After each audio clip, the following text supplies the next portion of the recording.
척질 일을 만들지 않아야 하는 이유. 원만. 원한을 푼 후에 앙금을 남기다. 화대원. 필요여원. 대한민국은 대통령제 국가다. 모든 권력이 대통령에 집중되다 보니 정치는 대통령을 중심으로 돌아간다. 헌법에 의해 삼권 분립이 보장되어 있지만 분립이 제대로 힘을 발휘하지 못하는 경우가 많다. 여의도에서 이슈가 생겨 여야 간에 치열하게 공방을 벌이다가도 대통령의 말 한마디로 정리되는 일이 종종 있다. 그만큼 대통령의 힘은 세다. 여러 이유가 있겠지만 국가의 중추를 이루는 정부를 비롯한 각종 공공기관의 인사권이 대통령에게 쏠려 있다는 게 가장 큰 이유가 아닐까 싶다. 자리의 욕망을 갖고 있는 이들이 대통령의 뜻에 반하는 말이나 행동을 하긴 어려울 것이다. 그랬다간 미운 털이 박혀 자리는 고사하고 대통령 임기 내내 정치적 운신의 폭이 줄어들 수밖에 없을 것이다. 대통령의 국민 지지율이 높으면 의회 선거에서 여당이 유리하고 반대의 경우 야당이 유리하다. 그래서 각종 여론조사 기관에선 대통령 직무 수행의 국민 만족도를 정기적으로 조사해 발표한다. 그뿐만 아니라 대통령 선거가 끝나기 무섭게 차기 대권 주자들 지지도 조사 결과를 공개하는데 같은 맥락으로 이해할 수 있다. 역대 대통령 선거는 주로 박빙의 표 차이로 당락이 결정되었는데 그렇지 않은 경우도 덜어 있다. 내가 대선 캠프에서 일했던 시절에 선거가 그러했다. 당시 대통령 선거에선 여야 거대 정당의 두 후보 사이에 큰 표 차이가 났다. 나는 당시 유력한 야당 대통령 후보의 경선 캠프에서 일했다. 당의 대변인실에서 근무하다가 대통령 후보 캠프 좌장의 전화를 받고 근무지를 옮겼다랬다. 시기적으로 대통령 선거와 맞물려 있던 총선에서 공천을 받아야 하는 처지였기에 당선이 유력했던 후보 캠프 좌장의 말을 거절하기 어려웠다. 공보특보 발령을 받고 캠프의 공보실에서 일했는데 내가 발표한 논평 하나가 내게 큰 상처를 입혔다.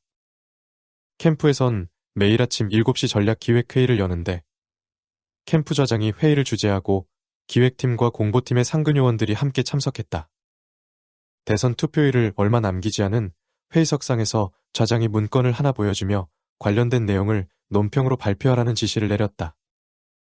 상대 후보 캠프에서 좌장 역할을 맡고 있던 어느 중견 정치인의 비위에 대한 제보가 접수되었는데 그걸 대변인이나 공보특보 명의로 공격하는 논평을 내라는 게 지시의 골자였다.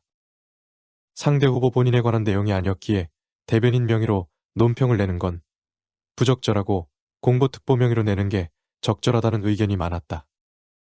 전략기획회의에 참석하는 상근 공보특보가 셋 있었는데 다른 둘 가운데 한 명은 그와 같은 고향 출신이라는 이유로 그리고 다른 한 명은 그와의 인간적인 인연 때문에 그를 공격하는 게 꺼려진다고 해서 그와 아무런 인연이 없었던 내가 그 짐을 지게 되었다. 문건을 받아들고 공보실로 온 후 내용을 훑어보니 대략 이랬다. 대선이 있기 직전 해에 있었던 지방선거 후보자 공천 과정에서 대전 지역의 어느 공천 희망자가 그쪽 캠프 좌장에게 수천만 원 상당의 금품을 제공했다는 것이었다. 구체적인 증거가 있는 건 아니었고 금품을 제공했다는 당사자의 진술만 있었기에 논평을 내는 게 썩 달갑지 않았다. 하지만 좌장의 지시를 일개 공보특보가 자의적으로 흘려버리는 건 더 어려웠기에 나는 평상시에 내 어조대로 직설적이고 공격적으로 논평을 작성해 언론에 공개했다.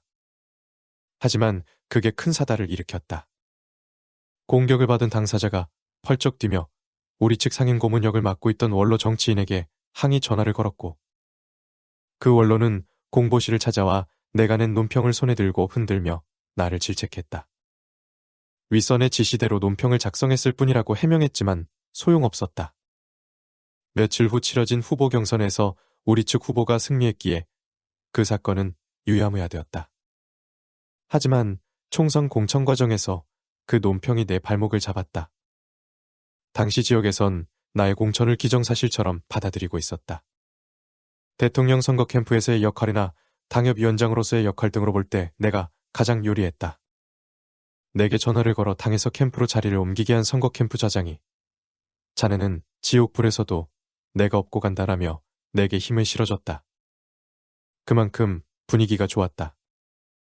하지만 결과는 예측을 빗나갔다. 나중에 알고 보니 그 논평이 원인으로 작용했더랬다. 내가 공격한 그 정치인이 상대 측 정파의 몫으로 공천심사위원이 되었고 공심위 회의에서 나를 강력하게 비토했던 것이다.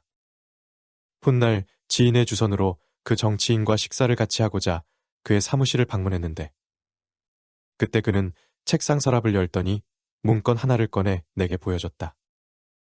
그 논평이었다. 알고 보니 그때 돈을 받은 게 아니라 자리를 비운 사이 상대가 책상 위에 돈을 놓고 가서 그 사실을 안 즉시 돌려줬다는 것이었다. 나는 경솔했다며 정중하게 사과했다. 그는 그 자리에서 논평을 찢으며 이제 내 마음에서 떠나보낸다라고 했고 우리는 화했다. 하지만 그 논평이 남긴 상처를 완전히 씻기까진 오랜 시간이 더 걸렸다. 노자는 말한다. 원한을 푼 후 앙금을 남기면 어찌 잘했다 할 수 있겠는가. 화대원, 피류여원, 안가의 위선, 도덕경 79장